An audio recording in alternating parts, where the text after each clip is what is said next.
एक बार पुनः आपकी हमारी कक्षा में स्वागत है। हम लोग अध्ययन करने जा रहे हैं संविधान और राज्य व्यवस्था का। संविधान और राज्य व्यवस्था से सभी प्रतियोगी परीक्षाओं में कुछ न कुछ प्रश्न अवश्य पूछे जाते हैं, चाहे वह परीक्षा आईएएस की हो, पीसीएस की हो या यूजीसी नेट की हो, टीजीटी पीजीटी की हो या एसएससी या अन्य प्रतियोगी परीक्षाएं हों। सबसे भारतीय राज्य व्यवस्था और संविधान से प्रश्न पूछे जाते हैं। भारतीय संविधान और राज्य व्यवस्था के अध्ययन करते समय हम यह प्रयास करेंगे कि आपका एक प्रश्न भी छूटने ना पाए। भारतीय संविधान और राज्य व्यवस्था के अध्ययन करने से पहले हम उसका एक परिचय जान लेते हैं। आप सभी जानते हैं कि भारत में अंग्रेजों का शासन रहा है लगभग कितने वर्षों तक? 200 वर्षों तक। 200 वर्षों तक भारत में अंग्रेजों का शासन था। 200 वर्षों के गुलामी की बेड़ियों से मुक्त हुए भारत ने अपनी राज व्यवस्था के संचालन के लिए, किसके? राज व्यवस्था के संचालन के लिए एक संविधान अपनाया और यह संविधान जो भारत ने अपनाया उसकी तिथि थी 26 जनवरी कितना? 1950। अब यहाँ प्रश्न उठता है कि जो संविधान है, यह संविधान, आप देखिए, यह संविधान है क्या चीज? अब संविधान है क्या? तो आप जानिए कि संविधान जो है एक क्या है? दस्तावेज है। दस्तावेज। यह दस्तावेज जो है यह दो तरीके से हो सकता है। यह लिखित भी हो सकता है और अलिखित भी हो सकता है। जैसे भारत का जो संवैधानिक दस्तावेज है या संविधान है वह लिखित है और ब्रिटेन का जो संविधान है यह अलिखित है। यहाँ लिखित और अलिखित संविधान के बीच जो भेद है वह मात्रा का भेद है। लिखित संविधान में अधिकतर बातें लिखी गई होती हैं और कुछ बातें परंपराओं और अभिसमयों पर आधारित होती हैं, जबकि अलिखित संविधान में बहुत सारी बातें परंपराओं और अभिसमयों पर आधारित हैं, किंतु कुछ बातें लिखी भी हुई होती हैं। तो हमने बताया कि संविधान एक लिखित या फिर अलिखित दस्तावेज है जो किसी देश के शासन संचालन की रूपरेखा तय करता है। रूपरेखा तय करता है कि इसी आधार पर किसी देश के शासन का संचालन किया जाएगा। भारत ने जो संविधान का निर्माण किया वह संविधान अपने अंदर एक दीर्घ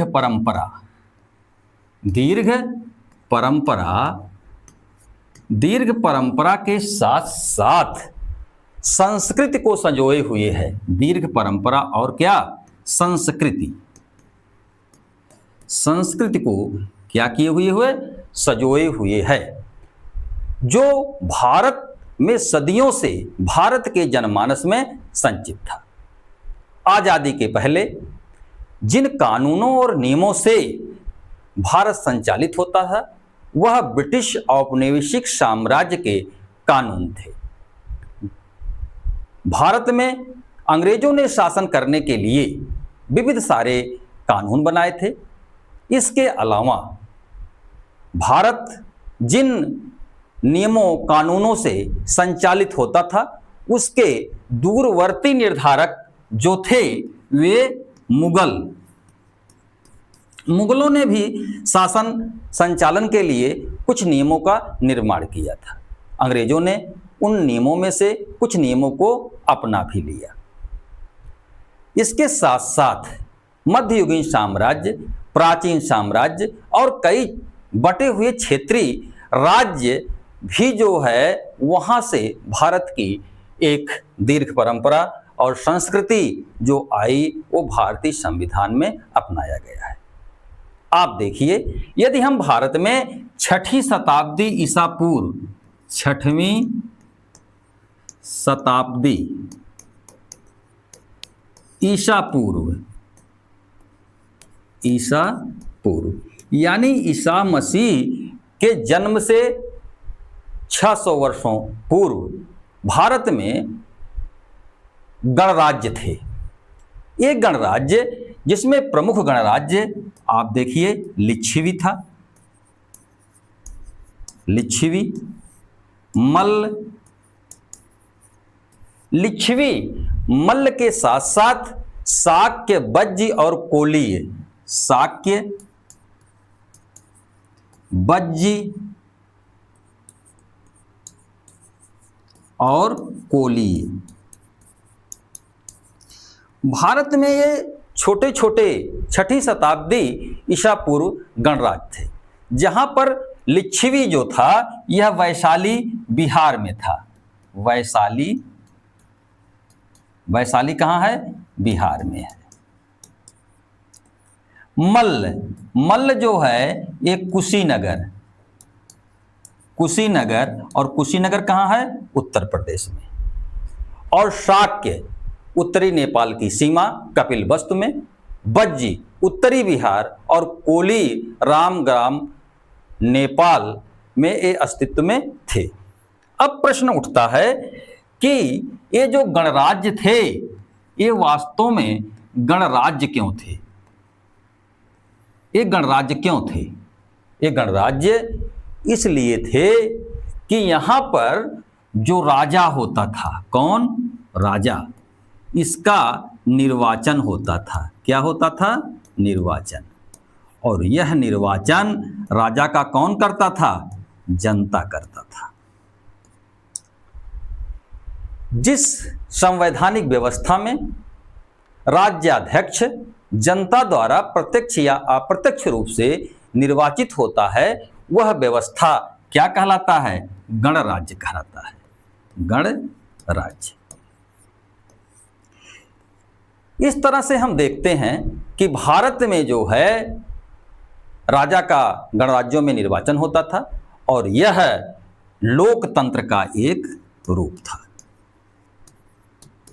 यानी हम जिस लोकतंत्र की आज बात करते हैं, हमारे यहाँ 6वीं शताब्दी ईसा पूर्व भी यह अस्तित्व में था।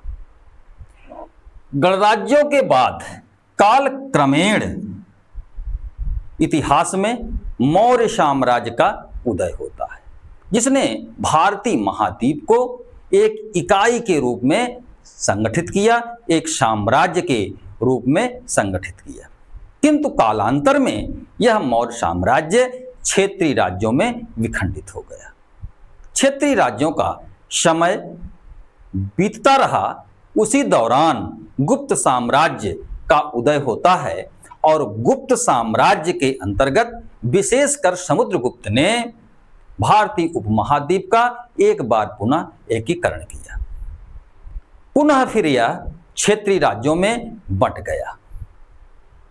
मुगल साम्राज्य का जब उदय होता है तो मुगल साम्राज्य ने भी भारतीय महाद्वीप के एकीकरण का प्रयास किया। फिर यह क्षेत्रीय राज्यों में बंट गया। अब होता है अंग्रेजों का आगमन और अंग्रेज भारत में या संपूर्ण भारत में एक राज्य कायम करने का प्रयास करते हैं। किंतु जब अंग्रेज भारत को छोड़कर जाते हैं, जब ये भारत को छोड़कर जाते हैं तो एक विखंडित राज्य छोड़ करके यहाँ से जाते हैं, बटा हुआ राज्य छोड़ करके जाते हैं। आज़ादी के बाद सरदार पटेल ने भारत का एकीकरण, यानी भारत जो है 600 से अधिक देशी रियासतों में, छोटे छोटे राज्यों में बटा हुआ था। सरदार पटेल ने सबका पुनः एकीकरण किया और भारत एक संप्रभु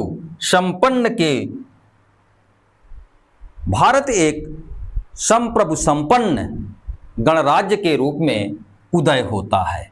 भारत कैसा? एक संप्रभु संपन्न, संप्रभु संपन्न, एकीकृत गणराज्य के रूप में उदय होता है। भारतीय संविधान में बताया गया यह भारत जो है वह क्या है? राज्यों का संघ है, राज्यों का संघ। अब हम आगे बढ़ते हैं। भारतीय भूभाग में जब अंग्रेजों ने काफी दूर तक अपना साम्राज्य कायम कर लिया तो अपने शासन के संचालन के लिए अंग्रेजों ने विविध कानून बनाए तथा भारत में अंग्रेजों से पूर्व जो व्यवस्थाएं संचालित थी आवश्यकता अनुसार उन व्यवस्थाओं के नियमों को भी अपनाया। भारतीय संविधान की जब बात हम करते हैं तो भारतीय संविधान में बहुत सारी ऐसे बातें हैं जो सीधे ही ब्रिटिश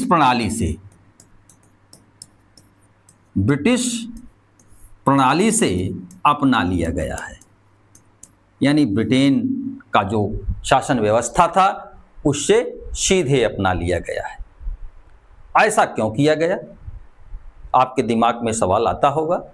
तो ऐसा इसलिए किया गया कि भारत की जनता जो थी लगभग 200 वर्षों तक इसी प्रणाली से संचालित होती रही और इस प्रणाली में शासित होने के लिए अभ्यस्त थी या यह उस प्रणाली में पूरी तरह जीने के लिए अभ्यस्त थी।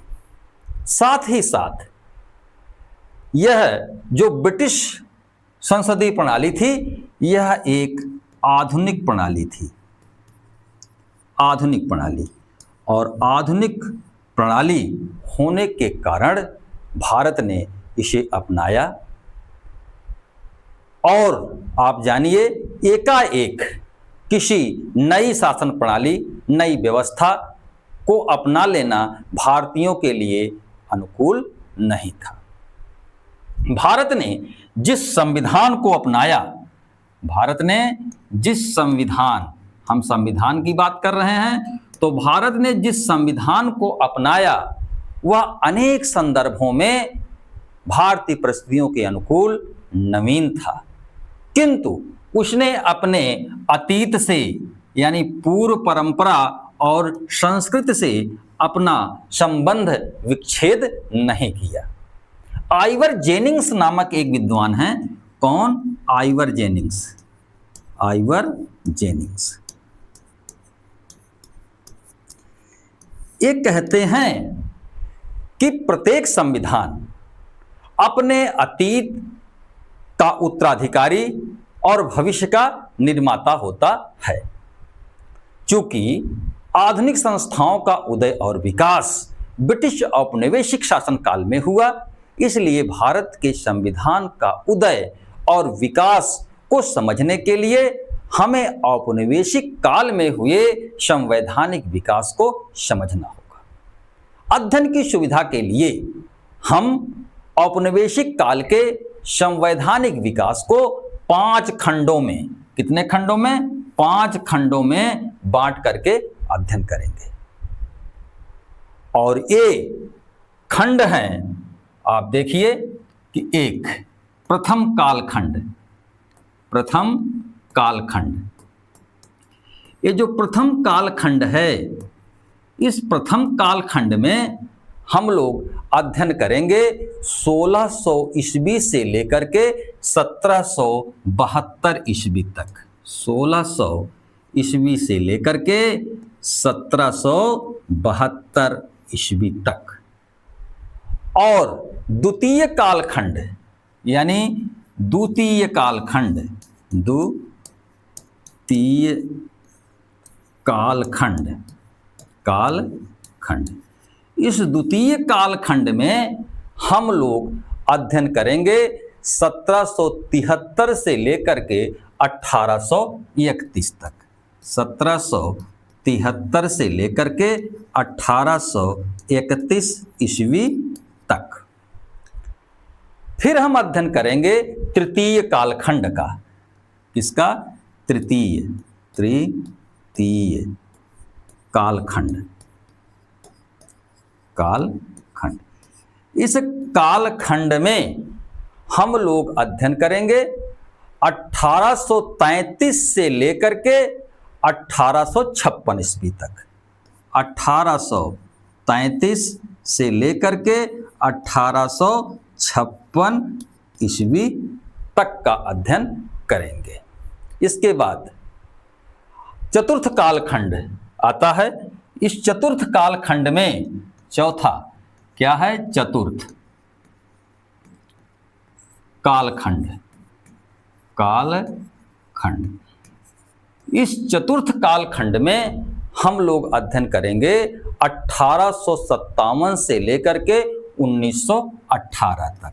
1857 से लेकर के 1918 ईस्वी तक।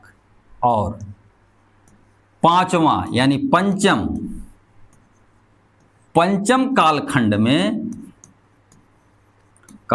में हम लोग अध्ययन करेंगे 1919 से लेकर के 1949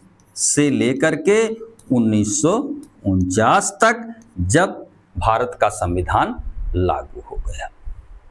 इस तरह से आपने एक सामान्य परिचय प्राप्त किया कि हम भारत के संवैधानिक विकास का अध्ययन करते समय कैसे वर्गीकरण करके एक निश्चित समय अवधि में अंग्रेजों ने भारत के लिए कौन कौन से कानून बनाए, उन कानूनों का अध्ययन करेंगे।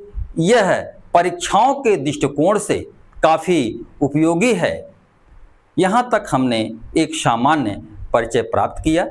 अगली कक्षा में हम प्रथम कालखंड यानी भारत का संवैधानिक विकास अध्याय 1 प्रथम कालखंड 1600 ईस्वी से लेकर के 1772 ईस्वी तक जो कानून बने, जो संवैधानिक प्रावधान आए, उनका हम अध्ययन करेंगे। धन्यवाद।